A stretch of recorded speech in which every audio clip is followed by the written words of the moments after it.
ओं नारायणं नमस्कृत्य नरं चैव नरोत्तमं देवीं सरस्वतीं व्यासं ततो जयमुदीरयते मुखं करोति भाषालं पङ्गुलं गयते गिरिं यत्कृपात्तमहं वन्दे परमानन्दमाधवं निगमकल्पतरोर्गलितं फलं सुखमुखादमृतद्रव संयुतं पिबत भागवतं रसमालयो मुहुरहो रसिका भुविभावुकाः ओं व्यासं वसिष्ठनप्तारं सत्यपौत्रमकलमशं पराशरात्मजं वन्दे सुगतातं तपोनिधिं ओं व्यासाय विष्णुरूपाय व्यासरूपाय विष्णवे नमो वै ब्रह्मनिधये वासिष्ठाय नमो नमः ओं श्री परमात्मने नमः ओं नमो भगवते वासुदेवाय। सप्तविंश अध्याय ताहले दशम स्कंध श्रीकृष्ण अभिषेक। अभिषेक कौन? अभिषेक अर्थ स्नान। राज्य अभिषेक हम राजा रूप से भगवान गोटे अभिषेक इंद्र आसिक ना गोविंद बोलिक जी पराजय है ये कथा ये अध्याय चलिए। श्री सुखवाच बर्तन सुखदेव कहते सुख कहते गोवर्धने धृते शैल आसरात रक्षिते ब्रजे गोलोकात आ ब्रजत कृष्णम सुरभि शक्र एव च। गोवर्धन धृते शैले गोवर्धन शैल को धारण करी आसारत धारा संपात आसार प्रबल वर्षा आसार शब्द अर्थ धारापात मैंने अनवर्त वर्षा गोटे प्रबल वर्षा 7 दिन लगी वर्षा है ये प्रकार वर्षा होकरी वर्षारू गोवर्धन धारण करी ब्रज को रक्षा करते भगवान कृष्ण गोलोकात आव्रत कृष्णम सुरभि शक्र एवं सुरभि माने कामधेनु एवं शक्र माने इंद्र ये दुहे स्वर्गलोकरू ब्रज को माने कृष्ण भगवान कृष्ण जो अच्छा से ब्रज को आसिले गोवर्धन पर्वत को टेकी दे इंद्रंकर क्रोध विनाश करी गोकुल को ठीक गोकुल बोले गाई समूह को मारिया काम था गाई मारिदे धन सीथुर हो तेणु धन गर्भ हो मत पूजा कले तेणु गाई कूल मारे मनुष्य मरु जी मरुँच मरतु ये प्रकार चिंतन कर इंद्र जो प्रचुर वर्षा करेले प्रभु गोवर्धन पर्वत को धरिकी से दुर्भाग्य मुक्ति करदे समस्त तापर इंद्र हारी जावापर सुरभि धेनु सुरभि सहित आसिले कृष्ण को साक्षात करने ब्रज को विविक्त उपसंगम्य व्रीड़ित कृतहेलन पस्पर्श पादयो एनम किरीटेन अर्कवर्चसा कहले विविक्त उपसंगम्य आ जेको जनगहली स्थान प्रभु अच्छे इंद्र जदि मुकुट लगे मुंडिया मारे कौन कम किए से ये कुआड़ू आसला समस्त पचार ना तेणु प्रभु को विविक्त माने एकांत स्थान रे इंद्र लक्ष्य कले जे कौटी एकुटिया अच्छा से समय सुযোগ उंडिकी एकुटिया थी अवस्था निर्दिष्ट स्थान में आसिक पहुँचीगले व्रीड़ित अत्यंत लज्जित होती कृत हेलन कहीं लज्जित होती ना स्वयं प्रभु मालिक को चिन्ह न पारिक अवहेला कली अवज्ञा कली ये प्रकार चिंतन करी लज्जित होता इंद्र एकांत भगवान सहित मिशिले पस्पर्श पाद हो एकदम रही सीधा सड़क किमिका किरीटेन अर्क वर्चसा कि शब्द प्रयोग हो किरीट न थी मुंडिया मारे ना इंद्र मुंडिया मारा किंतु राजमुकुट लगी ये इंद्र बोले देवराज इंद्र बर्तमान मुंडिया मारे माने रजा इंद्र ये कथा किरीट लगे अर्थ यह किरीटेन पुणी अर्क वर्चसा अर्क माने सूर्य भाया तेजियान किरीट युक्त होता मस्तक नहीं पादरे लगे मुंडिया माइले कहीं से अवहेलन अवज्ञा कर भगवान को तिरस्कृत कर दृष्टश्रुतानुभावस्य कृष्णस्यावीततेजसः नष्ट त्रिलोकेश मद इंद्र आह कृतांजलि दृष्टश्रुतानुभावः अस्य कृष्णस्य अमित तेजस सब गुड़ाक कृष्णंकर विशेषण तीन टा दिहला कृष्णस्य षष्ठी विभक्ति कृष्णंकर कि दिया कृष्णंकर अमित तेजसा ये भी षष्ठी विभक्ति अप्रमित तेजस्वी सी तो सूर्यंकर तेजुटी निजे प्रभु निजर तेज द्वारा जगत को तेजियान कर आलोकित कर तेजस्वी पुरुष तेणु असीम तेज संपन्न दृष्टश्रुतानुभाव से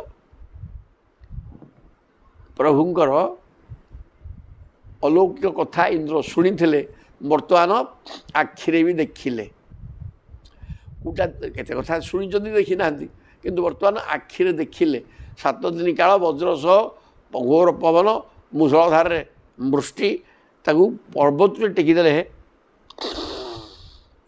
तो यहाँ तक अनुभावन प्रभाव भगवान कृष्णंकर तेज एवं प्रभाव को अनुभव करी इंद्र नष्ट त्रिलोकेश मद इंद्रकर नष्ट हो गला 3 लोकर स्वामी बा राजा ये मद माने अहंकार मु गोटे 3 लोकर सम्राट ये जो अहंकार थिला इंद्र मनरे से संपूर्ण पोड़ी जली गला ये प्रकार होकर कृतांजलि पुटरे आह आग पादरे मुंड लईक पड़ला तापर उठिक कृतांजलि पुटरे इंद्र कहते भगवान को इंद्र उवाच कौन कहले विशुद्ध सत्व तब धाम शांतम काली हो खबर पड़े आसला देखीदे हम नेट बाहरी पड़ा तो से नंबरटा जो रजिस्ट्रेशन नंबर विशुद्ध सत्वं तव धाम शांतम तपोवयम ध्वस्त रजस्तमस्कम मायामयूयम गुणसंप्रवाह न विद्यते ते ग्रहणानुबंध इंद्र कहते आपण हेले विशुद्ध सत्वम शुद्ध सत्वगुण संपन्न सत्वगुण रे सामान्यतम रज कि तम गुण नहीं निर्मल सत्वगुण संपन्न तब धाम शांतम तुम्हें शांत पुरुष धाम शब्द अर्थ तेज तुमर तेजस्वी होते सदाबे शांत अवस्था था कौन सी परिस्थिति परिवेश आपण मन को क्षुब्ध करूना सदा शांत तापर तेजस्वी लोक शांत रहा परस्पर विरोध यार तेजस्वी शक्ति संपन्न आकरण कर ना आप तेजस्वी होते शांत एवं विशुद्ध सत्वगुण तपोमयम ध्वस्त रजस्तमस्कम आपण तपस्यार फल तो आपण अनेक मुनि ऋषि सिद्ध साधक तपस्या करुँच क्या आपण केवल आपण तपर फल ध्वस्त रजस्तमस्कम रज एवं तम गुण आपण पाख प्रवेश करें से कहले प्रथम शब्द है विशुद्ध सत्वम विशुद्ध सत्व स्वरूप आपड़ अच्छे जिते संसार व्यक्ति ना सांसारिक व्यक्ति सत्वगुण आधिक्य थे आउ 2 गुण ता पाखे अच्छी 3 गुण आग जबरदस्त छाड़िक रोनी किंतु आपण केवल सत्ववृत्ति रजतम स्पर्श करनी आपण तेजस्वी किंतु शांत आपण तपर फल स्वरूप मायामयोयम गुण संप्रवाय अयम अयम जगत ये संसारटा मायामय एवं 3 गुणर प्रवाह सब तो 3 गुणर प्रवाह ब्रह्मा विष्णु शिव से जोग माया सुंदर पाठ धरा पड़ा जोग माया ही 3 की सृष्टि कर सत्वरजतम सत्वगुण विष्णु रजगुण ब्रह्मा तम गुण शिव ये भी से जोग माया सृष्टि तापर से सृष्टि कले माया तेणु ये संसारटा मायिक संसार मायार खेल गुणर प्रवाह माने ତିନି ଗୁଣର ସ୍ରୋତ ଚାଲିଛି ଏବଂ ସେ ତିନି ଗୁଣକୁ ନେଇକରି ଏଠି ସମସ୍ତେ କାର୍ଯ୍ୟରତ ରହିଛନ୍ତି। ଏସବୁ ମାୟାର ଖେଳ। ନ ବିଦ୍ୟତେ ତେ ଅଗ୍ରହଣା ଅନୁବନ୍ଧ। ଆପଣଙ୍କର ସ୍ୱରୂପ ବିଷୟରେ ଜ୍ଞାନ ନଥିବାରୁ ଅର୍ଥାତ୍ ଅଜ୍ଞାନ ହେତୁ ହିଁ ଏହା ଆପଣଙ୍କଠାରେ ରହିଥିବା ପରି ବୋଧ ହେଉଛି। ନ ବିଦ୍ୟତେ ସଂସାରଟା ମାୟାର ଖେଳ, ତିନି ଗୁଣର ଖେଳ, କିନ୍ତୁ ତାହା ଆପଣଙ୍କ ପାଖରେ ନ ବିଦ୍ୟତେ, ଆପଣଙ୍କ ପାଖରେ ସେ ମାୟାଟା ନାହିଁ। ତେ କାହିଁକି? କିନ୍ତୁ ଅଜ୍ଞାନ ହେତୁ ମାୟା ସହିତ କିଛି ସମ୍ପର୍କ ନଥିଲେ ମଧ୍ୟ ଆପଣଙ୍କୁ ମାୟା ଗ୍ରାସ କରିଛି, ଏ କଥା ଅଜ୍ଞାନୀ ଲୋକ ଚିନ୍ତା କରନ୍ତି। କେମିତି ହେବ ନା ଜୀବାତ୍ମା ପରମାତ୍ମାଙ୍କର ଅଂଶ, କିନ୍ତୁ ଜୀବାତ୍ମା ତିନି ଗୁଣ ଦ୍ୱାରା ଆବଦ୍ଧ ହୋଇଯାଉଛି।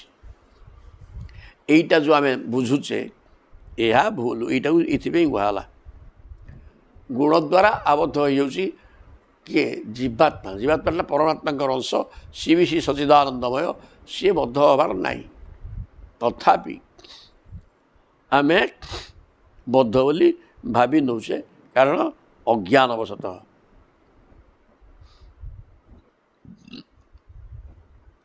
ଏହା କୁତଃ। କିନ୍ତୁ ଗୋଟେ ଜିନିଷ ହେଉଛି କ'ଣ, ଏଇଠି ଟିକେ ପାଠ ଆସୁଛି, ଯଦି ତାହେଲେ ମୁକ୍ତି ହେଉଛି କିଏ? ନା ଜୀବାତ୍ମା। ବନ୍ଧନ କାହାର ହେଇଛି? ସେଇ ଜୀବାତ୍ମାର। କାହିଁକି ବନ୍ଧନ ହେଇଛି? ନା ତିନି ଗୁଣରେ ପଡ଼ିକିରି ସେ ଗୁଣକୁ ନେଇକିରି ମୁଁ ହିଁ କର୍ମ କରୁଛି। ଇଏ ଅହଙ୍କାର ବିମୂଢ଼ାତ୍ମା କର୍ତ୍ତା ହବେତି ମନ୍ୟତେ। ଇଆଡ଼େ କହୁଛନ୍ତି ସେ ଆତ୍ମାଙ୍କୁ ମାୟାତୀତ, ତେଣୁ ଜୀବାତ୍ମା ବି ଠିକ୍ ସେୟା। ଅହଙ୍କାର ଯୁକ୍ତ ପୁରୁଷ ଅଜ୍ଞାନୀ ଲୋକ ସେଇଟା ବୁଝିପାରୁନି। ଜ୍ଞାନୀ ଲୋକ ବି କ'ଣ ବୁଝୁଛେ, କ'ଣଟା କରିବ ସେ? ଏଇଟା ତେଣୁ ସନ୍ଦେହ ସୃଷ୍ଟି ହେଉଛି। ଯଦି ଜୀବାତ୍ମା, ଗୀତା ବି କହିଲେ ଅହଙ୍କାର ବିମୂଢ଼ ଆତ୍ମା କର୍ତ୍ତା ହବେତି ମନ୍ୟତେ। ଅହଙ୍କାର ଦ୍ୱାରା ବିଶେଷ ଭାବରେ ମୂଢ଼ ମାନେ ମୂର୍ଖ ହୋଇଯାଇଥିବା ଜୀବାତ୍ମାଟା ମୁଁ କର୍ତ୍ତା, ସବୁ କର୍ମର କର୍ତ୍ତା ମୁଁ ଏବଂ ଭୋକ୍ତା ମୁଁ, ଏ କଥା ଅନୁଭବ କରେ, ଯାହାକି ବନ୍ଧନ ବା ସଂସାର ବନ୍ଧନ ସେଇଟା। ଆଉ ସେଥିରୁ ମୁକ୍ତି ହେଲେ ତା ନା ମୁକ୍ତି। ଆଉ ଏ କଥା ମଧ୍ୟ ଗୀତା କହିଲେ। ଇଆଡ଼େ ବନ୍ଧନ ହେଉନି କହୁଛନ୍ତି, କିନ୍ତୁ ଏଇଠି ବନ୍ଧନ ହେଉଛି ମଧ୍ୟ କୁହାହେଇଛି। ଆଉ ତାକୁ ଜ୍ଞାନୀ କ'ଣ କରିବ, ଅଜ୍ଞାନୀ କ'ଣ କରିବ? ଦୁଇ ପ୍ରକାର କଥା ନା। ଏଇଟା ପ୍ରକୃତ ଜିନିଷ। ଏହାକୁ ଚିନ୍ତା କଲେ ଜୀବାତ୍ମା ଯଦିଓ ପରମାତ୍ମାଙ୍କର ଅଂଶ, ପରମାତ୍ମା ହେଉଛନ୍ତି ଦେଦୀପ୍ୟମାନ ଅଗ୍ନିଶିଖା, ତା ଦେହରେ ମାୟା ସ୍ୱରୂପ ପାଣି କୁଢ଼େଇଲେ ସେ ପାଣି ତା ଦେହରେ ଜଳିଯିବ, ମାୟା ଜଳି ପୋଡ଼ିକିରି ପାଉଁଶ ହେଇଯିବ। କିନ୍ତୁ ଜୀବାତ୍ମାଟା ପରମାତ୍ମାଙ୍କ ପାଖରେ ଏ କଥା, ଜୀବାତ୍ମାଟା ତାଙ୍କ ଅଂଶ ହେଲେ ମଧ୍ୟ ସେ ଗୋଟିଏ ଗୁଲ ଭଳିଆ, ସେ ପାଣି ଓଦା କନା ଉପରେ ପଡ଼ିଗଲେ ସେ ଲିଭିଯିବ। ତେଣୁ ଇଏ ଜୀବାତ୍ମା ବର୍ତ୍ତମାନ ପରମାତ୍ମା ତାଙ୍କ ବାଟରେ ଅଛନ୍ତି। ମାୟା ବିଶ୍ୱବ୍ୟାପକ ସବୁ ଠିକ୍ ଅଛି, କିନ୍ତୁ ତାଙ୍କ ଉପରେ କୌଣସି ପ୍ରଭାବ ପକାଇ ପାରୁନାହିଁ। ଜୀବାତ୍ମାଟା ଅଗ୍ନି ଶିଖା ହେଲେ ପରମାତ୍ମା ଇଏ ଗୁଲ ଟିକିଏ, ଆଉ ଗୁଲ ଟିକିଏ ତ ଆଉ ସେ ମାୟା ଭିତରେ ଆସିକି ରହୁଛି। ପ୍ରଭୁ ତାଙ୍କ ବାଟରେ ଅଛନ୍ତି, ମାୟା ତା ବାଟରେ ଅଛି, କିନ୍ତୁ ଇଏ ମାୟାର କବଳିତ ହୋଇକରି ମାୟା ଭିତରେ, ଏ ମାଇକ ଶରୀର ଭିତରେ ସେ କାମ କରୁଛି, ଯାହାଫଳରେ ମାୟାର ପ୍ରଭାବ ତାପରେ ପଡ଼ୁଛି। ପଡ଼ିକିରି ସେ ଅନ୍ଧ ହେଇଯାଉଛି, ମୂଢ଼ ବିମୂଢ଼ାତ୍ମା। ଆତ୍ମାଟା ମୂଢ଼ ହେଇଯାଉଛି ବୋଲି କୁହାହେଲା, ଗୀତା କହୁଛନ୍ତି। ତେଣୁ ସେ ଅଜ୍ଞାନବଶତଃ ଏମିତି କରୁଛି। ନ ବିଦ୍ୟତେ ମାୟା ଆପଣଙ୍କ ପାଖରେ ନାହିଁ, ଏଇଟା ଠିକ୍, ତାହେଲେ ପରମାତ୍ମାଙ୍କ ପାଖରେ, କିନ୍ତୁ ଜୀବାତ୍ମା ବାନ୍ଧି ହେଇଯାଉଛି। କୁତୋନୁ ତତ୍ ହିତବ ଈଶତତ୍କୃତା ଲୋଭାଦୟ ହଜେଗେ ଅବୁଧ ଲିଙ୍ଗ ଭାବା ତଥାପି ଦଣ୍ଡମ ଭଗବାନ ବିଭର୍ତ୍ତି ଧର୍ମସ୍ୟ ଗୁପ୍ତି ଖଳ ନିଗ୍ରହାୟ। କହିଲେ କୁତୋନୁ ତତ୍ ହିତବ ଈଶ ତତ୍କୃତା।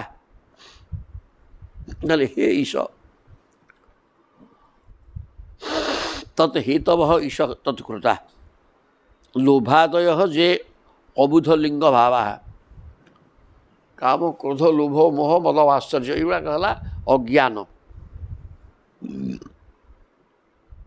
अज्ञान सहित आपणकर कौन संपर्क नहीं कि अज्ञान हेतु सतपरी मन होता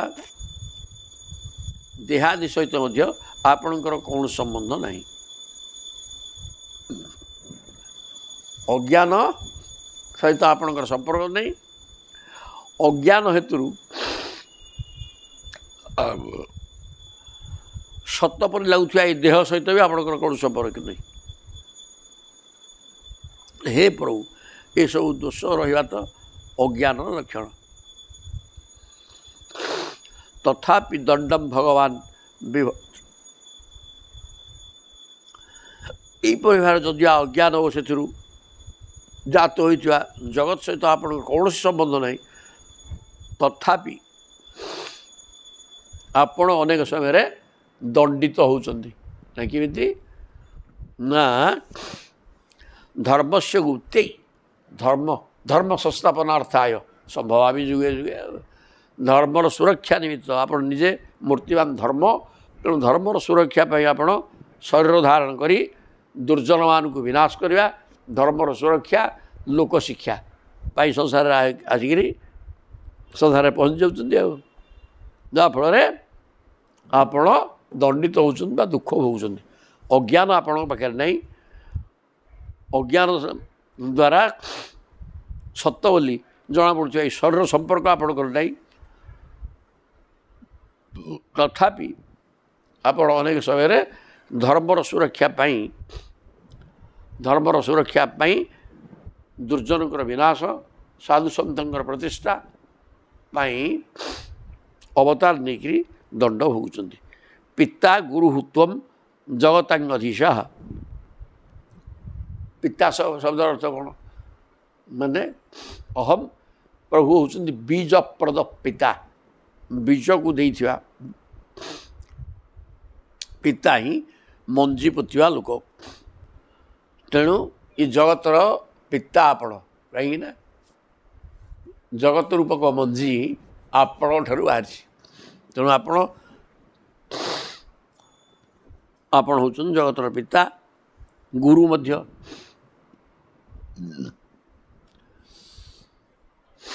गुरु माने ज्ञानर भंडार ज्ञानदाता आज तो ज्ञानदाता भगवान गुरु से ज्ञानमय आपण गुरुहुत्वम जगतांगधीश एवं चतुर्दश ब्रह्मांडर अधीश मान स्वामी मालिक दुरत्यय काल उपात्त दंड आपण दुस्त्यज महाकाल जो महाकाल को केबे भी कहीं खुशी करें नहीं दुस्त्यज किए जा जा पड़ा बोली कहले सी जीवार नहीं बापा गोडे माडी बसी खाईजे महाकाल समस्त ध्वंस करेंगे तेणु आपण होती दुस्त्यज कौन सी उपाय नहीं काल कबल खसवाई दुस्त्यज काल होती आपण उपात दंड एवं महाकाल स्वरूप आपण दंड को धरिक बस समय आसिले समस्ते भोगिवे नाना प्रकार कष्ट हिताय श्रेष्ठा तनुभि समीह से जगत हित पाई आपण अनेक समय आपण शरीर नहीं सचिदानंदमय एवं ज्योतिर्मय तथापि जगतर कल्याण पाई आपण अनेक समय शरीर धारण करती मानम विधुन्नन जगदीश मानिना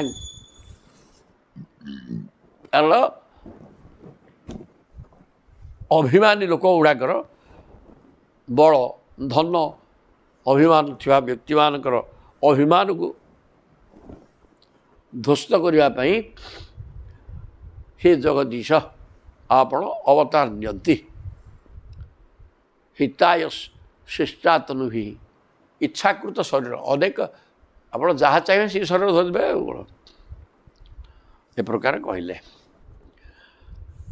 जे मद सब इंद्र स्तुति कर भगवान को जे मद विधा अज्ञा जगदीश मानिना त्वांग वीक्ष्य न काले अभय मासु तन्मदंगु हित्वार्ज्य मार्गंगु प्रभजम त्यपस्मया यह खलानांगपि ते अनुशासनम। जे मदविध अज्ञ इंद्र निजको निजे कहते मु गोटे अज्ञ माने महामूर्ख मूर्खुटा जगदीश मान आपण प्रकृति जगतर ईश किंतु मो मन को न मत मु ईश बोली हूँ जड़े मालिक माने इंद्र ना रजा मु देवता मानकर देवराज इंद्र तेणु मत मो अनुकूल गोटे मालिक बोली चिंता करुँची तेणु मो भाया अज्ञ मान मूर्ख आउ किए ना त्वांग वीक्ष काले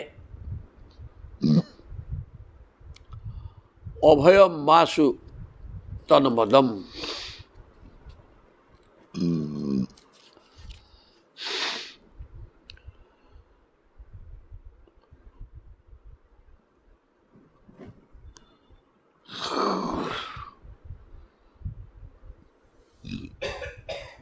भीषण भय समय आपण निर्भय हो रही देखी से निजर गर्व छाड़ी दिखती त्वांग वीक्ष काले अभयम किंतु आपण को देखिकी समय माने मु प्रबल वर्षा कली आपण नीरव निष्ठल कि मन भितर शांत अवस्था आप कि आप ना गोपाल गोपाल मैंने कहले अवस्था या आम मरीगलु सागे सागे पर्वत टिकिले चलले तेणु कौन सी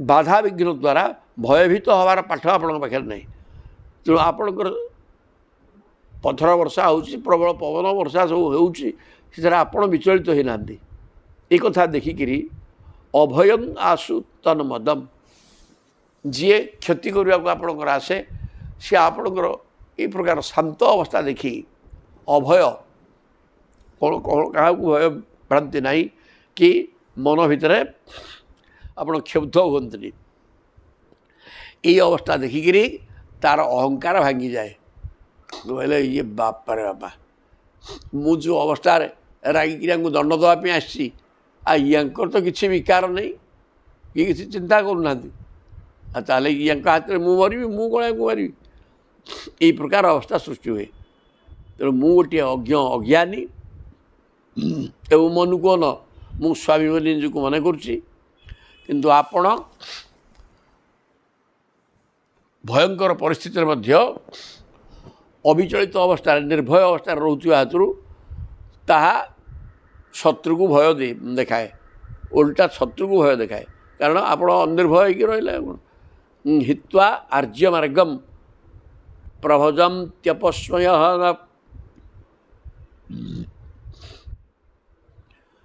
गर्वशून्य हुई सन्थ मान द्वारा गृहीत भक्ति मार्ग आश्रय नहीं आपण को भजन्ते हित्वा आर्य मार्गम प्रभजन्त्यपस्मया अस्मय माने गर्व गर्व परिहार करी साधु सन्थ माने आपणकर भजन कीर्तन करती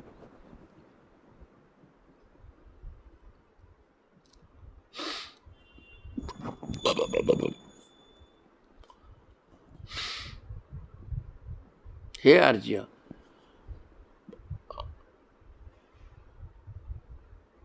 हे प्रभु आपण प्रत्येक लीला दुष्ट मान को दंड देवा यह खलानांगपि ते अनुशासनम।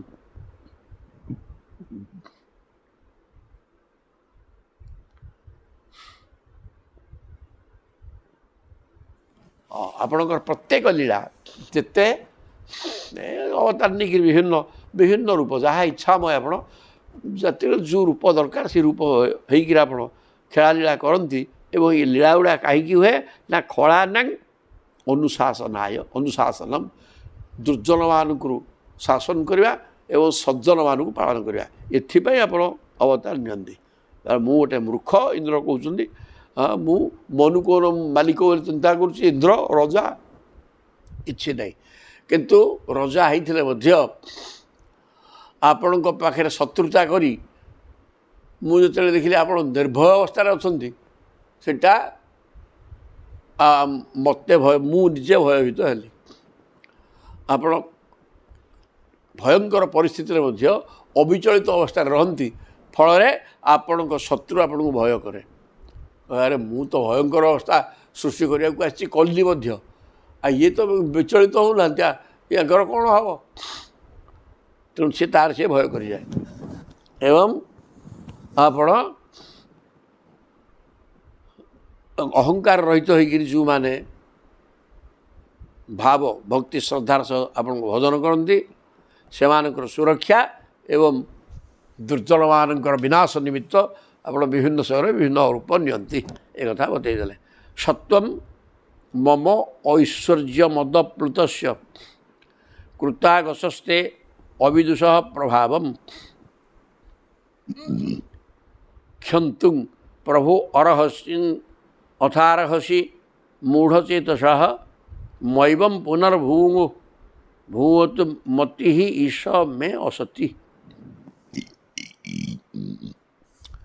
କହିଲେ ସତ୍ୱଂ ମମ ଐଶ୍ୱର୍ଯ୍ୟ ମଦପ୍ଲୁତସ୍ୟ, ମୁଁ ଇନ୍ଦ୍ର ଏବଂ ଅନେକ ଐଶ୍ୱର୍ଯ୍ୟ ରାଜ ସମ୍ପଦ ଭୋଗ କରୁଛି, ଏଥିପାଇଁ ମୋର ଅହଙ୍କାର ପ୍ରବଳ ଥିଲା। ଖାଲି ଦେବତାମାନଙ୍କର ରଜା ଇନ୍ଦ୍ର ମୁଁ ତାହା ନୁହଁ, ଚତୁର୍ଦ୍ଦଶ ବ୍ରହ୍ମାଣ୍ଡର ସମସ୍ତଙ୍କର ମାଲିକ ମୁଁ ରଜା। ଏଥିପାଇଁ ଐଶ୍ୱର୍ଯ୍ୟ ଭୋଗ କରୁଛି, ଏଇଥିପାଇଁ ମୋର ମନରେ ଗର୍ବ ଥିଲା। କୃତାଗଶଃ ତେ ଅବିଦୁଷଃ ପ୍ରଭାବମ୍ ତେ ପ୍ରଭାବଂ ଅବିଦୁଷଃ, ହେ ପ୍ରଭୁ ଆପଣଙ୍କର ପ୍ରଭାବକୁ ଜାଣି ନପାରି ମୂର୍ଖଟା ମୁଁ ଅପରାଧ କରିଛି ଆପଣଙ୍କ ପାଖରେ। ଇନ୍ଦ୍ର କହୁଛନ୍ତି ମୁଁ ଗୋଟେ ମୂର୍ଖ, ମୋର ଅହଙ୍କାର ପ୍ରବଳ ଥିଲା, ଐଶ୍ୱର୍ଯ୍ୟ ମଦ, ଆଉ ଆପଣଙ୍କର ପ୍ରଭାବକୁ ନ ଜାଣିକିରି ଅପରାଧ କରିଛି। କ୍ଷନ୍ତୁଂ ପ୍ରଭୁ ଅଥ ଅରହସି ମୂଢ଼ଚେତ, ମୁଁ ମୂର୍ଖଟା ତ, ମୂର୍ଖ ମହାମୂର୍ଖ ମୁଁ, ଅପରାଧୀ, ତେଣୁ ମୋର ଅପରାଧକୁ ଆପଣ କ୍ଷମା କରନ୍ତୁ। ମୈବଂ ପୁନର୍ଭୂ, ଆଉ ଦିନେ ଏ ପ୍ରକାର ଅପରାଧ କରା ଯେମିତି ନ ହେବ। ମତି ଈଶ ମେ ଅସତି, ଏଭଳିଆ ଅସତ ବୁଦ୍ଧି ଆପଣଙ୍କ ପ୍ରତି ଖରାପ ଆଚରଣ କରିବାର ବୁଦ୍ଧି ଆଉ ଯେମିତି ମୋର କେବେ ନ ହେବ, ଆପଣ ଏତିକି କରନ୍ତୁ।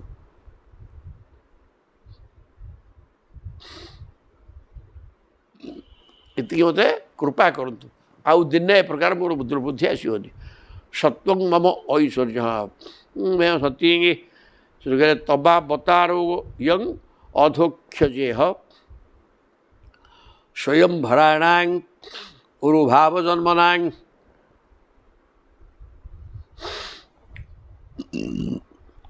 ଚମୁପତିନାଂ ଅଭବାୟ ଦେବ ଭବାୟ ଯୁଷ୍ମତ ଚରଣାଙ୍ଗ ନୁମର୍ତିନାଂ ତବାବତାର ଅୟମ୍, ହେ ଅଧୋକ୍ଷଜ ଇହ। ଇହ କହିଲେ ହେ ଅଧୋକ୍ଷଜ, ଇନ୍ଦ୍ର କହୁଛନ୍ତି ଇହ ମାନେ ଏଇ ଜଗତରେ ଆପଣ ଅବତାର ନେଇଛନ୍ତି। କାହିଁକି?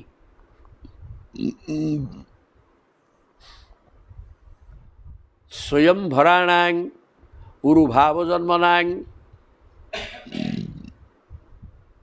ସ୍ୱୟଂ ପ୍ରକାଶ ଇନ୍ଦ୍ରିୟାତୀତ ପରମାତ୍ମା। ଅଧୋକ୍ଷଜ ମାନେ ଇନ୍ଦ୍ରିୟାତୀତ, ଆପଣ ଇନ୍ଦ୍ରିୟାତୀତ ଏବଂ ସ୍ୱୟଂ ଭରାଣାଂ, ସ୍ୱୟଂ ପ୍ରକାଶ ଇନ୍ଦ୍ରିୟାତୀତ ଆପଣ। ଅସୁର ସେନାପତିମାନେ କେବଳ ଆପଣ ପେଟ ପୋଷିବାରେ ହିଁ ବ୍ୟସ୍ତ ରହିଛନ୍ତି ଏବଂ ପୃଥିବୀ ନିମନ୍ତେ ଭାରର କାରଣ ହୋଇଯାଇଛନ୍ତି।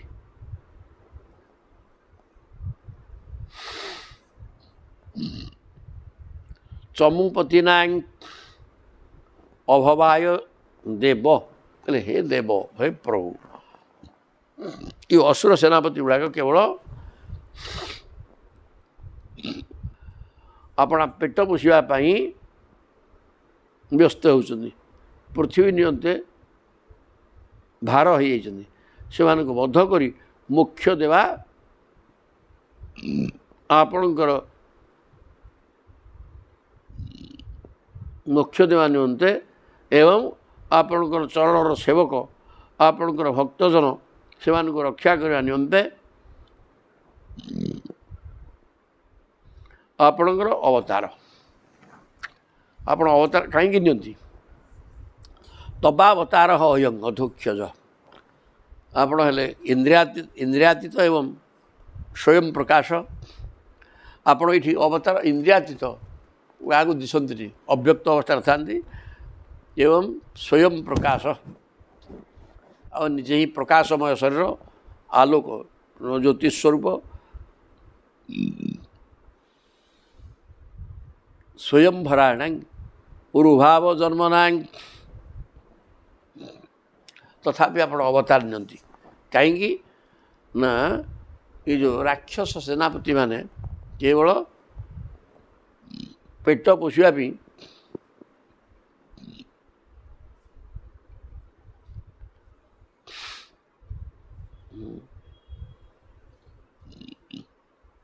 ଅସୁର ସେନାପତିମାନେ କେବଳ ଆପଣ ପେଟ ପୋଷିବାରେ ହିଁ ବ୍ୟସ୍ତ ରହିଛନ୍ତି ଏବଂ ପୃଥିବୀ ପାଇଁ ଭାର ହୋଇଯାଇଛନ୍ତି। ଭବାୟ ଯୁଷ୍ମତ କରୁଣାଙ୍ଗାନୁବର୍ତ୍ତିନା। ତେଣୁ ସେମାନଙ୍କୁ ବିନାଶ କରି ଆପଣଙ୍କର ଚରଣାଶ୍ରିତ ଭକ୍ତଜନଙ୍କୁ ଉଦ୍ଧାର କରିବା ପାଇଁ ଆପଣ ଅବତାର। ଏଇଟା ସଦାବେଳେ କୁହାହେଉଛି ଗୋଟେ କଥା ଆଉ। ହଁ, ବିନାଶାୟ ଚ ଦୁଷ୍କୃତାଂ ଧର୍ମ ସଂସ୍ଥାପନାର୍ଥାୟ ସମ୍ଭବାମି ଯୁଗେ ଯୁଗେ।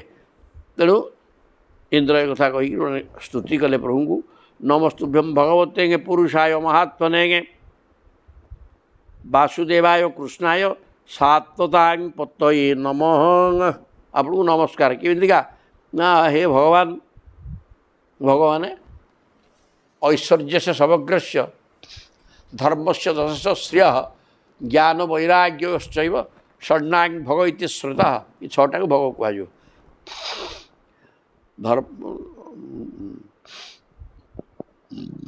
ଐଶ୍ୱର୍ଯ୍ୟ ସମସ୍ତ ଐଶ୍ୱର୍ଯ୍ୟ, ଧର୍ମ, ଯଶ, ଶ୍ରୀ, ଜ୍ଞାନ, ବୈରାଗ୍ୟ ଏ ଛଅଟାକୁ ଭୋଗ କୁହାଯିବ। ଏ ଛଅଟା କେବଳ ଭଗବାନଙ୍କ ପାଖରେ ଅଛି, ସମସ୍ତଙ୍କ ପାଖରେ ଗୁଡ଼ାକ ନାହିଁ। ଗୁଟା ଗୋଟେ ଥିଲେ ଆଉ ଗୋଟେ ନଥିବ। ତାହେଲେ ଏ ପ୍ରକାର ଭଗବାନ ଆପଣଙ୍କୁ ତେଣୁ ନମସ୍କାର। ପୁରୁଷାୟ ଆପଣ ପୁରୁଷ, ପୁରୀ ସେତୈତି ପୁରୁଷ। ପ୍ରତ୍ୟେକ ଜୀବ ଭିତରେ ଆପଣ ରହିଛନ୍ତି ଜୀବାତ୍ମା ହେଇକି, ତେଣୁ ଆପଣଙ୍କ ପୁରୁଷ, ଆପଣଙ୍କୁ ନମସ୍କାର। ହେ ମହାତ୍ମା, ଆତ୍ମା ଅନେକ ତ ସମସ୍ତଙ୍କ ଗୋଟେ ଗୋଟେ ଆତ୍ମା ଅଛନ୍ତି କି, କିନ୍ତୁ ସେ ମହାନ ଆତ୍ମା ନୁହନ୍ତି। କାରଣ ତାଙ୍କର ସଂକୀର୍ଣ୍ଣ ମନ, ସଂସାର ଭିତରେ ଲଟପଟ ହେବା, ଅଜ୍ଞାନ ଭିତରେ ବୁଡ଼ିକି ରହିବା, ଏଇଥିରେ ଅଛନ୍ତି। କିନ୍ତୁ ଆପଣ ମହାନ ଆତ୍ମା, ପରମାତ୍ମା ଆପଣ, ଏସବୁ ଜୀବାତ୍ମା। ଆଉ ଯିଏ ବାସୁଦେବାୟ କୃଷ୍ଣାୟ, ଆପଣ ବସୁଦେବ ନନ୍ଦନ ଶ୍ରୀକୃଷ୍ଣ ଅଟନ୍ତି। କରସତି ଇତି କୃଷ୍ଣ, ସମସ୍ତଙ୍କୁ ଆକର୍ଷିତ କରିବାର କ୍ଷମତା ଆପଣଙ୍କ ପାଖରେ ଅଛି, ଅତି ସୁନ୍ଦର ଏବଂ ଆକର୍ଷଣୀୟ। ସାତ୍ୱତାଂ ପତୟେ ନମଃ। ଏବଂ ଯଦୁପତି ଆପଣ, ଯଦୁମାନଙ୍କର ପତି ସ୍ୱାମୀ, ଏ ପ୍ରକାର ଆପଣଙ୍କୁ ନମସ୍କାର। ସ୍ୱଚ୍ଛନ୍ଦ ଉପାତ୍ତ ଦେହାୟ।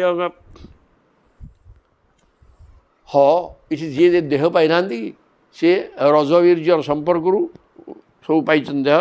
ଆପଣଙ୍କର ସେ ବ୍ୟବସ୍ଥା ନାହିଁ। ସ୍ୱଚ୍ଛନ୍ଦ ଉପାତ ଇଚ୍ଛାମୟ, ଆପଣ ମନ ହେଲା କ'ଣ ଗୋଟେ ସର ଧରିଦେବେ, এই ପ୍ରକାର ହେଉଛନ୍ତି ଆପଣ। ବିଶୁଦ୍ଧ ଜ୍ଞାନ ମୂର୍ତ୍ତି, ଆପଣ ବିଶୁଦ୍ଧ ଜ୍ଞାନ ମୂର୍ତ୍ତି, ସତ୍ୟ ଜ୍ଞାନ ଏବଂ ଆନନ୍ଦମୟ। ଆପଣ ଜ୍ଞାନମୟ, ବିଶୁଦ୍ଧ ଜ୍ଞାନ। ପୁଣି ଜ୍ଞାନ କ'ଣ କିରେ? ବିଶୁଦ୍ଧ ଜ୍ଞାନ ଗୋଟେ, ପୁଣି ଅଶୁଦ୍ଧ ଜ୍ଞାନ ଗୋଟେ। ବିଶେଷ ଭାବରେ ଶୁଦ୍ଧ ହୋଇଛି ଜ୍ଞାନ, ଆଉ ଗୋଟେ ଶୁଦ୍ଧ ନ ହେଇଥିବା ଜ୍ଞାନ। ଆଉ କ'ଣ? ପ୍ରକୃତିରେ ଜ୍ଞାନ ଦୁଇଟା। ଅଶୁଦ୍ଧ ଜ୍ଞାନ ହେଲା ସଂସାର ଜ୍ଞାନ, ବିଶେଷ ଭାବରେ ଶୁଦ୍ଧ ହୋଇଥିବା ଜ୍ଞାନ ହେଲା ବ୍ରହ୍ମଜ୍ଞାନ ବା ଈଶ୍ୱର ସମ୍ପର୍କିତ ଜ୍ଞାନ। ତେଣୁ ଆପଣ ହେଲେ ବିଶୁଦ୍ଧ ଜ୍ଞାନ ମୂର୍ତ୍ତ। ସଂସାର ପାଠ ଆପଣଙ୍କ ସେଗୁଡ଼ା କ'ଣ ଜ୍ଞାନରେ ଲେଖା କି? ତେଣୁ ଇଏ ବ୍ରହ୍ମଜ୍ଞାନ, ବ୍ରହ୍ମ ତ ଆପଣ ନିଜେ ନା। ତେଣୁ ଆପଣଙ୍କ ଜ୍ଞାନ ଆପଣଙ୍କ ପାଖରେ ଅଛି, ଆଉ ବଡ଼ କଥା କ'ଣ ହେଲା? ଆପଣ ହେଲେ, ଆପଣ ସ୍ୱୟଂ ବ୍ରହ୍ମ, ତେଣୁ ବ୍ରହ୍ମ ଜ୍ଞାନଟା ଆପଣଙ୍କ ପାଖରେ ଅଛି। ତାପରେ ସର୍ବସ୍ୱୀ ସର୍ବବୀଜାୟ, ସର୍ବବିଜୟ। ଆପଣ ସର୍ବ କାରଣ କାରଣ, ସବୁ କାରଣର ଆପଣ କାରଣ। ସର୍ବଭୂତାତ୍ମନେ ନମଃ। ଆପଣ ସର୍ବଭୂତାତ୍ମା, ସର୍ବଭୂତର ଆତ୍ମା ହେଇକି ଅଛନ୍ତି। ମମେଦଂ ଭଗବାନ ଗୋଷ୍ଠ ନାଶୟା ସାରବାୟୁଭି ଚେଷ୍ଟିତଂ ବିହତେ ଯଜ୍ଞେ ମାନିନା ତୀବ୍ର ମନ୍ୟୁନାଗା। କହିଲେ ମୟେଦଂ ଭଗବାନ ଗୋଷ୍ଠ ନାଶାୟ ଆଶାର ବାୟୁନା। ପ୍ରଭୁ, ମୋ ଯଜ୍ଞଟାକୁ ଆପଣ ନଷ୍ଟ କରିଦେଲେ। ମୋତେ ପୂଜାପୂଜି କରୁଥିଲେ ଦୀର୍ଘ ଦିନରୁ, ସେଇଟା ନଷ୍ଟ କରିଦେବା ଫଳରେ ମୁଁ କ'ଣ କଲି ଜାଣିଛନ୍ତି? ଆପଣଙ୍କର ଗୋଷ୍ଠ, ଏ ଯେଉଁ ଗୋ ଗୋଷ୍ଠକୁ ବିନାଶ କରିବା ପାଇଁ କ'ଣ କଲି ନା ପ୍ରବଳ ପବନ ଏବଂ ମେଘକୁ ପଠାଇ ଏ ପ୍ରକାର ଅବ୍ୟବସ୍ଥା କଲି। ଏବଂ ତାହା ଯେତେବେଳେ ଆପଣଙ୍କ ଦ୍ୱାରା ବିଘ୍ନିତ ହେଲା, ମାନେ ମୁଁ ଗୋବର୍ଦ୍ଧନ ପର୍ବତକୁ ଟେକିରି ସବୁ ଉଦ୍ଧାର କରିଦେଲେ। ସେଠୁ ଆଉ କ'ଣ କରିବି ଆପଣ ବୁଝାଇଛି ଆଉ କ'ଣ? ତୁଇଷା ନୁ ଗୃହୀତୋସ୍ମି ଧ୍ୱସ୍ତସ୍ତମ୍ଭୁ ମୂର୍ଚ୍ଛୋଦ୍ୟମ ଈଶ୍ୱରಂ ଗୁରୁମାତ୍ମାନଂ ତ୍ୱାମହଂ ଶରଣଂ ଗତଃ। ଯେତେବେଳେ ରାଗିକିରି ବେଳେ କଲି କାମ, ସବୁ ନଷ୍ଟ ହେଇଗଲା। ତ୍ୱୟା ଈଶ ଅନୁଗୃହୀତ ଅସ୍ମି, ଆପଣଙ୍କ ଦ୍ୱାରା ମୁଁ ଅନୁଗୃହୀତ ହେଲି। ଧ୍ୱସ୍ତ ସ୍ତମ୍ଭ, ମୋର ଅହଙ୍କାର ଧ୍ୱଂସ ହେଇଗଲା। ବୃଥା ଉଦ୍ୟମ, ମିଛରେ ଗୁଡ଼େ ଉଦ୍ୟମ କଲି, ବଜ୍ର ଆଘାତ କରି, ମେଘ ବର୍ଷା, ପବନ, ପଥର, କୁଆ ପଥର ମାଡ଼, ଏଗୁଡ଼ାକ ଗୁଡ଼େ ମିଛରେ କଲି, ବୃଥା ଉଦ୍ୟମ ଇଏ ମୋର। କିନ୍ତୁ ଆପଣଙ୍କ ଦ୍ୱାରା ମୋର ସବୁ ଉଦ୍ୟମ ବ୍ୟର୍ଥ ହେଇଗଲା। ଈଶ୍ୱରଂ ଗୁରୁଂ ଆତ୍ମାନଂ ତ୍ୱାଙ୍ଗହଂ ଶରଣଂ ଗତଃ। ଆପଣ ହେଲେ ଈଶ୍ୱର, ମାନେ ମାଲିକ, ସ୍ୱାମୀ।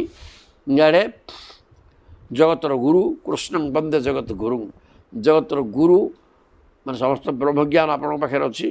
ତେଣୁ ଆପଣ ଜଗତର ଗୁରୁ, ଆପଣ ଈଶ୍ୱର, ଆପଣ ହେଲେ ପରମାତ୍ମା, ଇଆଡ଼େ ଜୀବାତ୍ମା ମଧ୍ୟ। ଆତ୍ମାନଂ ତ୍ୱାଂ ଅହଂ ଶରଣଂ ଗତଃ। ଏହି ପ୍ରକାର ଆପଣଙ୍କୁ ମୁଁ ଶରଣ ପଶିଲା, ଆପଣଙ୍କର ଶରଣାଗତ ହେଇଗଲି ମୁଁ। ମୋତେ ଆପଣ ଅନୁଗ୍ରହ କରନ୍ତୁ, ଉଦ୍ଧାର କରିଦିଅନ୍ତୁ। ତ୍ରିଶୁକୋବାଚ ଏବଂ ସଂକୀର୍ତ୍ତିତ କୃଷ୍ଣ ମୋ ଘୋନା ଭଗବାନ ଅମୁଂ ମେଘ ଗମ୍ଭୀରୟା ବାଚା ପ୍ରହସନ ଇଦମ ବ୍ରବୀଙ୍ଗିତ। ଏହି ପ୍ରକାର ଇନ୍ଦ୍ରଙ୍କ ଦ୍ୱାରା ସ୍ତୁତି କରାଯାଆନ୍ତେ ମଘୋନା, ଇନ୍ଦ୍ରଙ୍କ ଦ୍ୱାରା ସ୍ତୁତି କରାଯାଆନ୍ତେ ଭଗବାନ କୃଷ୍ଣ ମେଘ ଗମ୍ଭୀର ଶବ୍ଦରେ ହସି ଦେଇକିରି ଇନ୍ଦ୍ରଙ୍କୁ ବଚନ କହିଲେ। କ'ଣ କହିଲେ ଦେଖିବା? ଶ୍ରୀ ଭଗବାନ ବାଚ କ'ଣ କହିଲେ? ମୟା ତେ ଅକାରୀ ମଖବନ ମଖଭଙ୍ଗ ଅନୁଗୃହୀତ ଗୃହତା ମଦନୁଶ୍ରୁତ ନିତ୍ୟଂ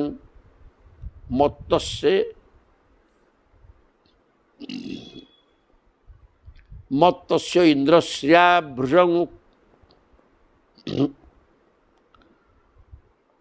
ମୟାତେ ଅକାରୀ ମଖଭଙ୍ଗ ଅନୁଗୃହତା। ମୁଁ ତୁମକୁ ଅନୁଗ୍ରହ କରିବା ପାଇଁ, ତୁମ ଅହଙ୍କାରକୁ ବିନାଶ କରିବା ପାଇଁ ତୁମ ପୂଜାକୁ ବନ୍ଦ କରାଇଥିଲି। କାରଣ ମୁଁ ଜାଣିଛି ଇନ୍ଦ୍ର ଅହଙ୍କାରୀ, ତେଣୁ ବନ୍ଦ କଲେ ବଳେ ରାଗିବେ। ରାଗିକିରି ଏହି ପ୍ରକାର ହଳହଳି ମାରିକି ମାରିବେ, ପଥର ବର୍ଷା ସବୁ କରିବେ। କଲା ପରେ ସବୁ ଫୁସ୍ ହେବ। ତେଣୁ ତାଙ୍କ ଅହଙ୍କାର ଭାଙ୍ଗିଯିବ। ଅହଙ୍କାରଟା ସ୍ଥାୟୀ ଭାବରେ ରହିଲେ ଭୁଲ। ତେଣୁ ତୁମ ଭିତରୁ ଅହଙ୍କାରକୁ ହଟାଇବା ପାଇଁ, ତୁମକୁ ଅନୁଗ୍ରହ କରିବା ପାଇଁ ମୁଁ ତୁମ ପୂଜାଟାକୁ ବନ୍ଦ କରିଦେଲି। ମଦନୁଶ୍ରୁତ ନିତ୍ୟଂ।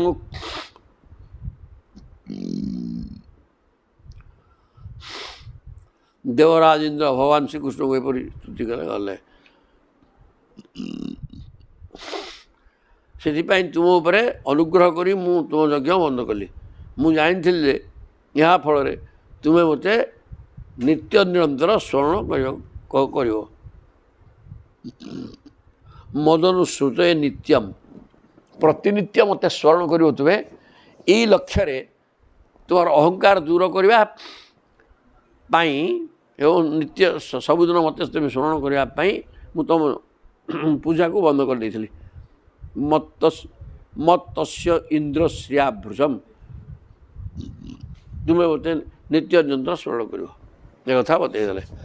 ତାପରେ ମମ ଐଶ୍ୱର୍ଯ୍ୟ ଶ୍ରୀମଦାମ୍ଭ ଦଣ୍ଡପାଣି ନ ପଶ୍ୟତି ତଂ ଭ୍ରଂଶୟାମି ସମ୍ପଦ୍ୟ ଯସ୍ୟ ଚେତ୍ ସାମ୍ୟନୁଗ୍ରହମ୍।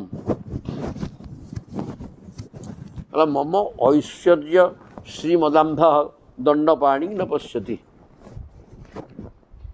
ଯେଉଁମାନେ ଐଶ୍ୱର୍ଯ୍ୟ ପ୍ରଚୁର ଭୋଗ୍ୟ ସାମଗ୍ରୀ ଭୋଗ କରିକିରି ଅନ୍ଧ ହେଇଯାଇଛନ୍ତି,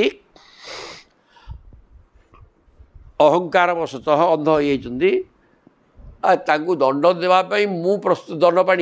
ଦଣ୍ଡପାଣି ମୁଁ ଦଣ୍ଡ ପାଣୁ ଯସ୍ୟ ସହ ମୁଁ ଠେଙ୍ଗା ଧରିକିରି ବସିଛି ତାଙ୍କୁ ପିଟିବା ପାଇଁ, ସିଏ ତାକୁ ବୁଝିପାରୁନାହାନ୍ତି। ଐଶ୍ୱର୍ଯ୍ୟ ମଦମତ୍ତ ହେଇକିରି ଅହଙ୍କାର ଯୁକ୍ତ ହେଇ ଛଟପଟ ହେଉଛନ୍ତି, କିନ୍ତୁ ମୁଁ ଦଣ୍ଡ ଦେବାକୁ ରେଡ଼ି ହେଇକିରି ବସିଛି। ନ ପଶ୍ୟତି ସେ ମୋତେ ଦେଖୁନାହାନ୍ତି। ଅହଙ୍କାରକୁ ମୁଁ ସମ୍ଭାଳି ପାରିବିନି, ସାଙ୍ଗେ ସାଙ୍ଗେ ଦଣ୍ଡ ଦିଏ, କିନ୍ତୁ ସେମାନେ ଐଶ୍ୱର୍ଯ୍ୟ ମଦରେ ଏତେ ଅନ୍ଧ ଯେ ମୁଁ ଦଣ୍ଡ ଦେବା ପାଇଁ ସଦାସର୍ବଦା ପ୍ରସ୍ତୁତ ଥିଲେ ମଧ୍ୟ ମୋତେ ଜାଣିପାରୁନାହାନ୍ତି। କମ କଥା କୁହାଗଲା। ଲୋକ ପାପ କର୍ମ କଲେ ଭୟଙ୍କର ତାର ଫଳ ଭୋଗିବାକୁ ପଡ଼ିବ, ଏକଥା ଲୋକ ବୁଝିପାରୁନାହିଁ ଯେ ଦଣ୍ଡ ଦେବା ପାଇଁ ପ୍ରଭୁ ସଦାବେଳେ ଜାଗ୍ରତ ଅବସ୍ଥାରେ ଅଛନ୍ତି। କିଏ କ'ଣ କଲା ତେବେ ତ ନିଜ କର୍ମକୁ ଭୁଲି ଯାଇପାର, କିନ୍ତୁ ପ୍ରଭୁ ସବୁ ଦେଖୁଛନ୍ତି ଏବଂ ତାର ଫଳ କ'ଣ ହେବ ତଦନୁସାରେ ପ୍ରସ୍ତୁତ କରିକି ତୁମକୁ ଜନ୍ମ ଦେଉଛନ୍ତି। କିନ୍ତୁ ଏ କଥା କେହି ବୁଝିପାରୁନାହାନ୍ତି, ଯାହାଫଳରେ ପାପ କର୍ମ କରୁଛନ୍ତି। ତଂ ଭ୍ରଂଶୟାମି ସମ୍ପଦଭ୍ୟୋ, ତେଣୁ ଯିଏ ସମ୍ପତ୍ତିକି ନେଇକି ଅହଙ୍କାର କରୁଛି, ମୁଁ ଦଣ୍ଡପାଣି ମୁଁ ବସିଛି, ତାଙ୍କୁ ଦଣ୍ଡ ଦେବା ପାଇଁ ମୁଁ ତାଙ୍କର ସମ୍ପତ୍ତିକି ନଷ୍ଟ କରିଦିଏ। ଯସ୍ୟ ଚ ଇହ ଚେତ୍ସାମି ଅନୁଗ୍ରହମ୍, ମୁଁ ଯାହାକୁ ଅନୁଗ୍ରହ କରିବାକୁ ଚାହେଁ ତାର ଐଶ୍ୱର୍ଯ୍ୟ ମଦକୁ ଧ୍ୱଂସ କରିଦିଏ। ଏମିତି ପାଠ କରିବି ଯେ ସେ ଯେଉଁ ଟଙ୍କା ପଇସାକୁ ନେଇକି ଅହଙ୍କାର ଯୁକ୍ତ ହେଇକି ଅଛି ସେ ବଳେ ହଟିଯିବ। ଆଉ ଗମ୍ୟତାଂ ଶକ୍ର ଭଦ୍ରମ୍ବ କ୍ରିୟତାଂ ମେ ଅନୁଶାସନମ୍ ସ୍ଥିୟତାଂ ସ୍ୱାଧିକାରେଷୁ ଯୁକ୍ତୈର୍ବଃ স্তম্ভবর্জিতୈଃ। କହିଲେ ହେ ଇନ୍ଦ୍ର, ତୁମର ଗମ୍ୟତାଂ ଶକ୍ର ଭଦ୍ରମ୍ ବହ ଭଦ୍ରମ୍, ତୁମର ମଙ୍ଗଳ ହଉ। ଇନ୍ଦ୍ର ଚାଲ ଏଥର। କ୍ରିୟତାଂ ମେ ଅନୁଶାସନ, ମୁଁ ଯାହା କହୁଛି ସେ ଅନୁସାରେ କର୍ମ କର। ମୁଁ ଯାହା କହୁଛି ସେୟା କର, ଅନୁଶାସନମ୍ ଆଦେଶ। ସ୍ଥିୟତାଂ ସ୍ୱାଧିକାର, ତୁମେ ତୁମ ଅଧିକାରକୁ, ତୁମକୁ ଯାହା ଅଧିକାର ଦିଆଯାଇଛି ଇନ୍ଦ୍ର ପଦବୀ, ସେ ପଦବୀରେ ତୁମେ ରହ। ଯୁକ୍ତା ଏବ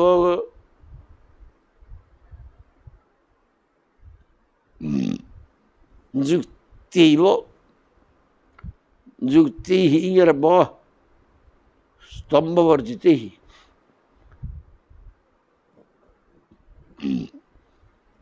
ତୁମେ ସ୍ତମ୍ଭ ମାନେ ଅଭିମାନ ବର୍ଜିତ ହେଇକିରି ମୋର ଅନୁଶାସନକୁ ପାଳନ କରିକିରି ମୁଁ ଯାହା ଆଦେଶ ଦେଲି ତାକୁ ପାଳନ କରିକି ତୁମେ ତୁମ ଜାଗାରେ ଠିକ୍ ଭାବରେ ଇନ୍ଦ୍ର ପଦବୀରେ ରହ, କୌଣସି ଅସୁବିଧା ନାହିଁ। ଅଥାହ ସୁରଭି କୃଷ୍ଣଂ ଅଭିବନ୍ଦ୍ୟ ମନସ୍ୱିନୀ।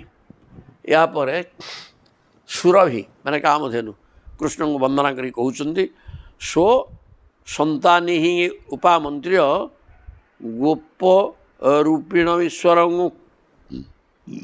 ଗୋପ ରୂପିଣଂ ଈଶ୍ୱରମ୍।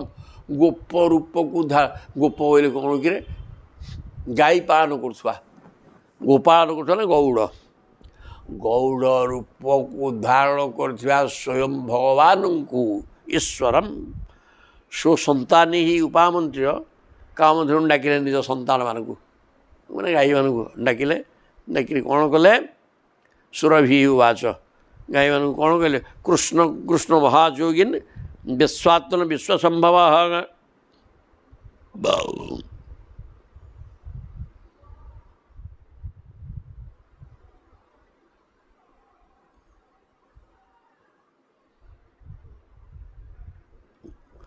ନିଜର ସନ୍ତାନ ହେଲେ ତ ସେ ତାଙ୍କ ଗାଈ ଗୋଠଗୁଡ଼ା ତ ତାଙ୍କର ସନ୍ତାନ ଆଉ କ'ଣ କାମଧେନୁଙ୍କୁ ପିଲା ହେଉଛନ୍ତି ସବୁ ଗାଈ ତେଣୁ ଗାଈ ଗୋଷ୍ଠ ସହିତ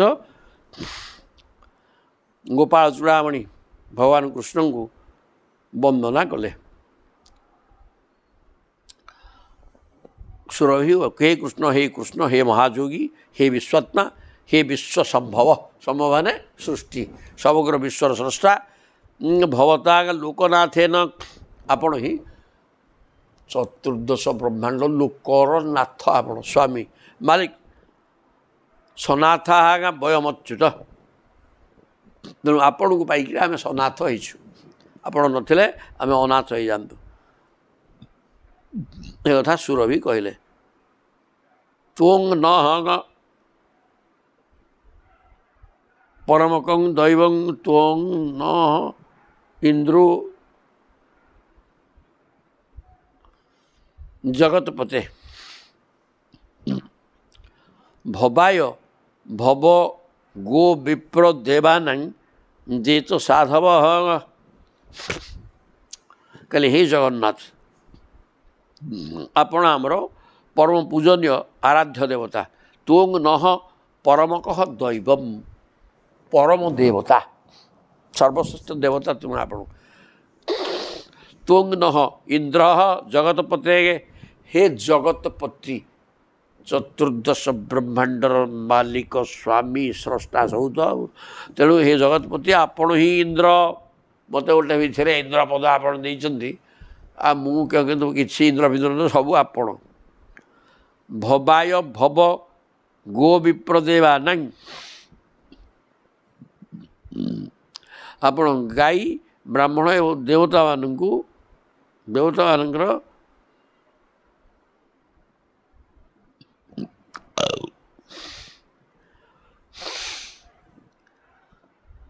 ଗାଈ ବ୍ରାହ୍ମଣ ଦେବତା ଓ ସାଧୁଜଣଙ୍କର ରକ୍ଷା ନିମନ୍ତେ ଆପଣ ହିଁ ଇନ୍ଦ୍ର ଆପଣ ଗୋ ବିପ୍ର ଏବଂ ଦେବତାମାନଙ୍କୁ ତଥା ସାଧୁମାନଙ୍କର ସୁରକ୍ଷା ଆପଣ ହିଁ କରନ୍ତି ତେଣୁ ଏଗୁଡ଼ାକ କରୁଥିବା ହେତୁରୁ ଆପଣ ଇନ୍ଦ୍ରଟିଏ ଅଟନ୍ତି ମୁଁ ହେଲେ ମିଛି ମିଛିକିଆ ଇନ୍ଦ୍ର ଆପଣ ମୋ ଉପରକୁ ଆଉ ଟିକେ ଇନ୍ଦ୍ର ସବୁଠୁ ଇନ୍ଦ୍ର ଆପଣ କିନ୍ତୁ ମୁଁ ମିଛରେ ଗୋଟେ ଇନ୍ଦ୍ରପଦ ମୋତେ ଦେଇଛନ୍ତି ଆପଣ ହେଲେ ଆମର ଦେବତା ଜଗତର ମାଲିକ ଇନ୍ଦ୍ରଙ୍କର ଇନ୍ଦ୍ର ମଧ୍ୟ ଆପଣ କାହିଁକି ଗାଈ ବ୍ରାହ୍ମଣ ଦେବତା ଏବଂ ସାଧୁମାନଙ୍କୁ ଆପଣ ରକ୍ଷା କରନ୍ତି ଇନ୍ଦ୍ର ନ ସ୍ୱାଭିଷେକ୍ଷ୍ୟାମ ବ୍ରହ୍ମଣା ନୋଦିତା ବୟଂ ଅବତୀର୍ଣ୍ଣୋଷି ବିଶ୍ୱାତ୍ମନ ଭୂମେ ଭାରାପନୁତ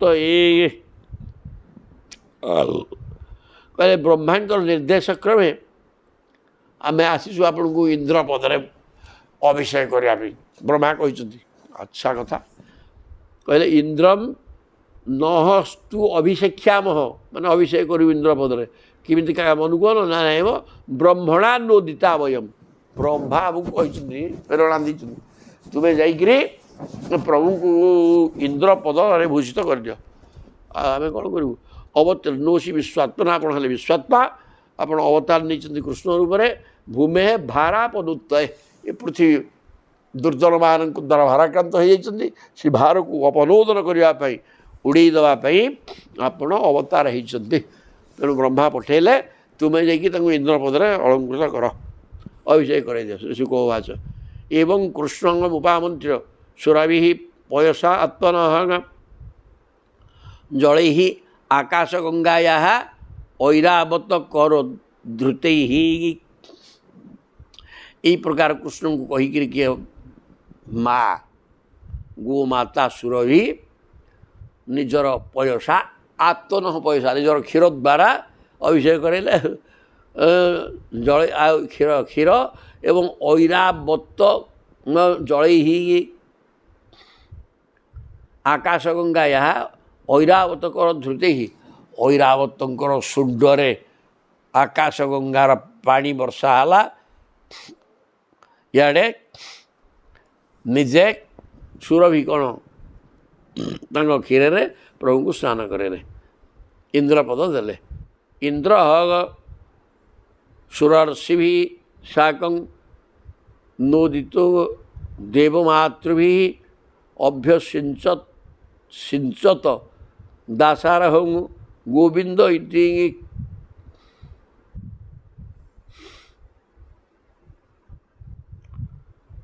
चाभ्यघात इंद्र सुरर्षि भी साकम इंद्र कौन कले सुरर्षि माने देवर्षि देवर्षि मान सहित नोदित देवमातृभि देवता मानकर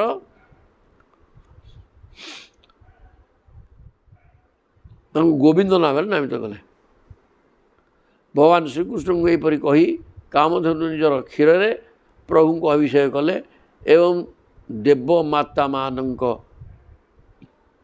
प्रेरणाक्रमे देवराज इंद्र देवर्षि मान संगे मिसी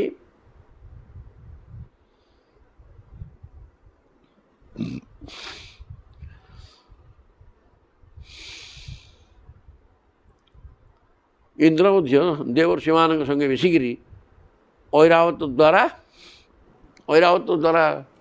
आकाश गंगार जल आणिक अभिषेक करेले ये क्षीर अभिषेक करेले सी आकाश गंगा जल आणिक अभिषेक करी ना गोविंद देदेले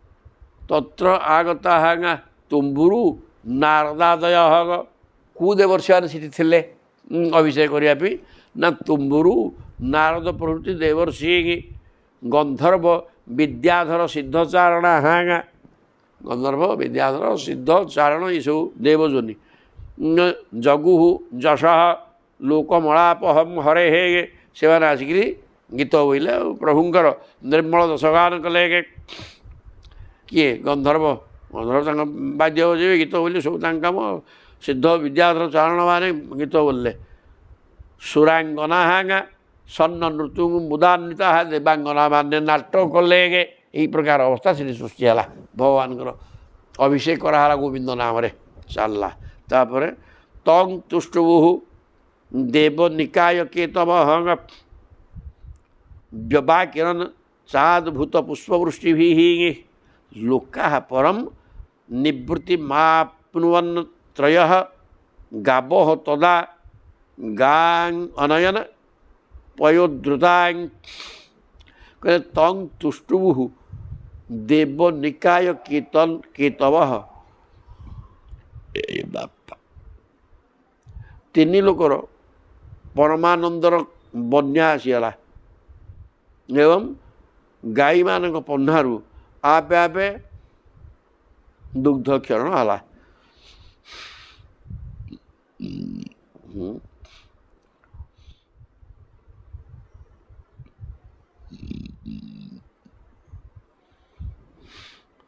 तंग तुष्टुभु देव निकाय केतव व्यवाकिरण चादभूत पुष्पवृष्टि भी देवता माने प्रभु उपर पुष्पवृष्टि करी प्रभु को खुशी करेले लोका परापरांग निवृत्ति आप्नुवन त्रय तीन लोक लोक चतुर्दश ब्रह्मांड समस्ते अत्यंत आनंदित हेले गाव तदा गांग अनयन पयोद्रुतांग गाई माने गाई मान पन्नारू क्षीर धार धाराई बोही चलला समस्त अभिषेक करेले यही प्रकार है किए फूल वर्षा कला किए नाटक कला किए गीत बोला ये सब तो है तापर कौन है ना नाना रसौघ सरितो वृक्षाः आसन मधुस्रवाः अकृष्टपच्यौषधयो गिरयो अबिभ्रत उन्मणमणिनि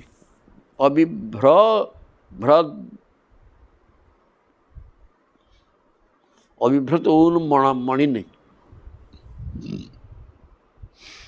नाना रसौघ सरित नदी माने रसर बन्या करदे रस बोले जल नदी मान पानी आणिक बन्या कले वृक्षा आसन मधुस्रवा गछ गुड़ाक पुष्प परिपूर्ण होकर रहीकि तादेहରୁ महू खसला अकृष्टपच्य औषधय औषधि गुड़ाक अकृष्ट चाष करी औषधि किए औषधि बोले जे फल पाचिला परे गछ मरी जाए सबू गुड़ाक खाद्य जिनस ता ना औषधि एबे पड़ता कौन वनस्पति औषधि विरुद्ध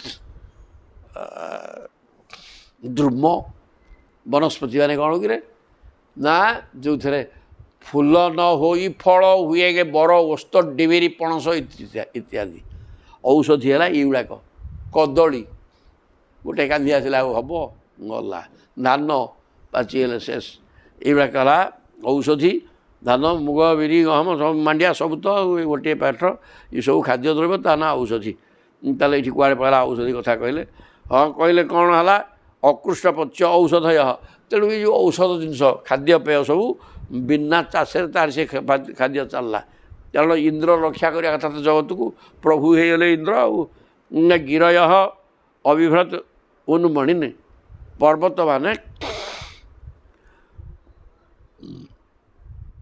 पर्वत मान देहरु मणि सुना लुहा पथर ये सब धातु पदार्थ ता मन को अन पर्वत देहरु बाहरिक झलसला उपरे मान ये जुआ नौच नियो बोली ताने जो प्रभु इंद्र हेले पालन करता तेणु जगत को ये प्रकार पालन करा जे सबू ता छाई है बिना चाषे फसल वृक्ष मैंने फूल परिपूर्ण होकर मधु वर्षा कले औषधि गुड़ाक ये तो सब नदी माने जलपूर्ण होकर चलले कृष्णे अभिषिक्त एतानि सत्वानि कुरुनंदन निर्वैराणी अहवंतात क्रूराणी अपि निसर्गत अरे कृष्णे अभिषिक्ते भगवान कृष्ण इंद्रपदे अभिषिक्त हो जाते परस्पर विरोध सत्व माने प्राणी माने बाघ छेली कि हरिण बाघ सिंह हरिण ये सब परस्पर खाद्य खादक संपर्क थी पशु माने निर्वैराणी अभवन आउ शत्रुता सब छाड़देले कुराणी अपि निसर्गत जो माने निसर्गत जन्मरू भयंकर आ बाघ सिंह जहाँ जन्मरू तो जी जमी देवा कथा होती आ कौन ये भयंकर होते परस्पर शत्रुता छाड़देले प्रभु जेहेतु होगले इंद्र इति गोकुलपति गोविंदमभिषीच्य सह अनुज्ञात जजौ शक्र मृत देवादिभिर्दिव ये प्रकार गाई एवं गोकुलपति गोकुलर पति माने मालिक भगवान कृष्ण को गोविंद अभिषेच्य गोविंद पदवी अभिषेक करे ब्रह्मा निर्देश क्रमे कामधेनु इंद्र आसिक गोविंद गोपे इंद्र शपथ दिन वृष्टि कला वज्राघाते पथर बरसला तापर गोप को आसिक गोविंद नाम दे गला अनुज्ञात जजौ शक्र प्रभुंकर अनुज्ञा मान आदेश देकर इंद्र चलले मृत देवादिभिर दिवम अन्य देवता मैंने सब आसते गंधर्व सिद्ध चारण नारद तुम्बुरु समस्ते प्रभुंकर आदेश नहीं जेहा स्थान को जी गले ये आम आंब स्थान को जावा इति श्रीमद्भागवत महापुराणे पारमहंस्यां संहितायां दशम स्कंधे पूर्वार्धे इंद्रस्तुतिर नाम 27 अध्याय। जय जगन्नाथ।